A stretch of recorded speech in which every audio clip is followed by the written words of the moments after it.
Merinding, selebgram cantik review kain kafan, siapkan bekal untuk diri sendiri. Sosok selebgram Clara Sinta namanya belakangan ramai diperbincangkan karena memutuskan menjadi mu'alaf. Tak cuma itu, ia juga mantap memakai hijab. Elizabeth Clara Sinta Aritonang merupakan nama lengkap dari sosok selebgram Clara Sinta. Perempuan keturunan Batak ini lahir pada tahun 1996 ini memiliki akun TikTok resmi @ClaraSintaReal yang kini sudah memiliki jutaan pengikut. Clara Sinta juga dikenal sebagai seleb TikTok yang cukup aktif mengunggah konten. Selain dikenal sebagai seleb TikTok, ia juga rupanya merupakan seorang pebisnis muda. Clara Sinta diketahui memiliki bisnis yang bergerak di bidang eksportir ikan hingga ke mancanegara.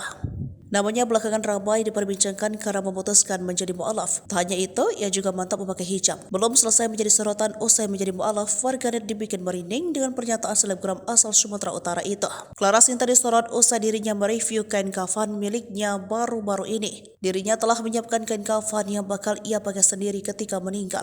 Saat menerima kain kafan tersebut, Clara Sinta mengaku merinding hingga menganggapnya sebagai amanah. Sontak saja video dirinya tengah mereview kain kafan tersebut membuat netizen bergidik ngeri. Diakuinya kain kafan tersebut rencananya akan dikenakan Clara Sinta sebagai pakaian terakhir ketika meninggal dunia.